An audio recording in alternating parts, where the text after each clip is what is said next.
Oh, looks like it's going to be such a fun time over there. I cannot wait until I can learn how to surf with my boy. I'm just going to say, I cannot wait. Yeah. Absolutely love it.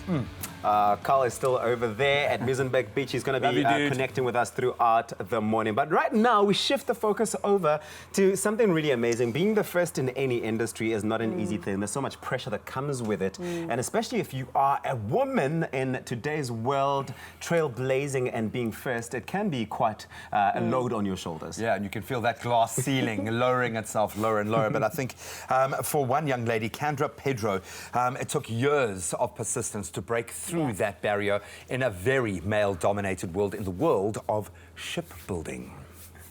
Wow.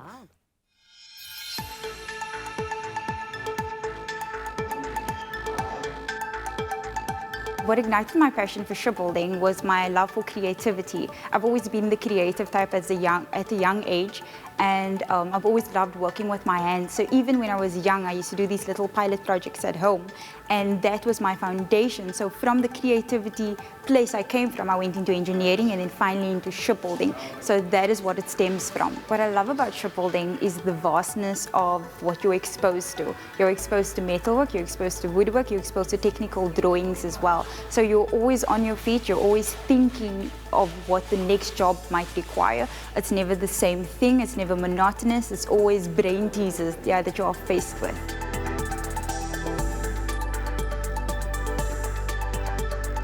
To be the first female shipbuilder in South Africa, it's huge, it's bigger than myself.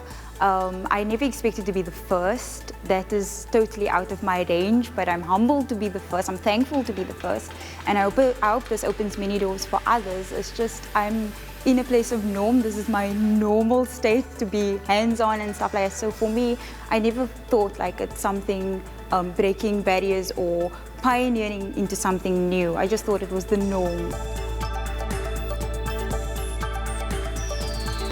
My technical training officer, Mr. Rafik Fisher, he actually told me what shipbuilding is all about and what it entails and how vast it is and how I can actually take this career further than just being an artisan. And he saw the potential in me when I didn't even see it in myself. And because of his steering and his guiding hand, I grew in this trade, and I'm thankful for him.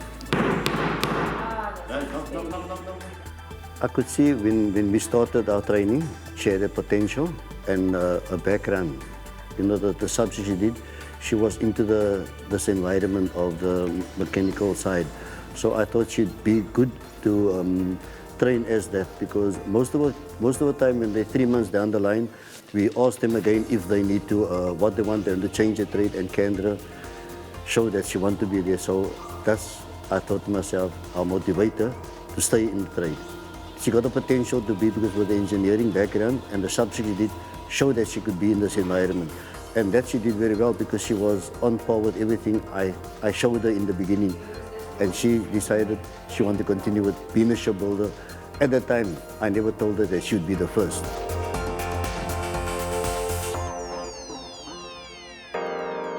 The challenge she had, she beat it against all odds. So yes, she had a potential in working alone. I will show you my way, and then you will take all the ways and you'll do it your way. So that's what she was good at, that, and organizing projects, she was good at that also. So yes, that was a plus for me.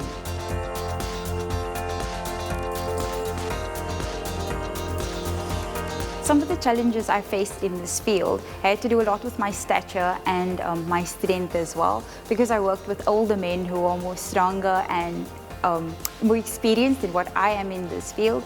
That also came up as a challenge for me, but I saw the challenge as an opportunity to grow and to learn many different ways of facing this challenge. But I got to see myself grow in places where I never thought I could grow.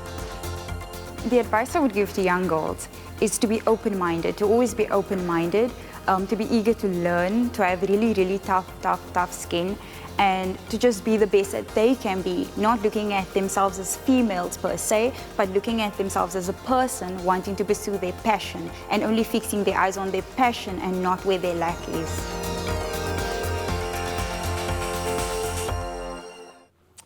Kendra, thank you so much for creating your own legacy, but I think moreover sending such a powerful message to other young women out there that is really awe-inspiring. So we've been asking for those messages from women for women, being Women's Day. What inspires you? Which incredible woman in your life are you most proud of? And we've had a couple of really awesome comments come through.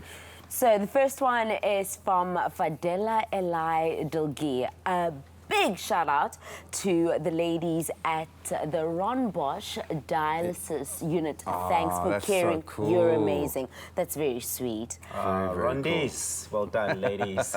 Samkelo Ngobo says, good morning. I'm celebrating my mom. Happy Women's Day to her. I can't imagine life without her. She is my rock, my pillar, my everything, basically. Yeah, said by every single human being this morning, I think. We love the moms. Ingleta Pinot says, today I'm celebrating a good friend of mine, Ronelle Prince. This woman goes out of her way to instill value and morality in other women, and I can only admire her for this. I don't say it to her much, but I think she is incredibly strong. That's really sweet. Well, say it. You've just said it now in front of over a million people. Beautiful. But take that moment now to turn to the person next to you, the woman closest to you, whether it's in your office, in your home, wherever you can, and let them know how much you appreciate them, not just today being Women's Day, but every day. Love that.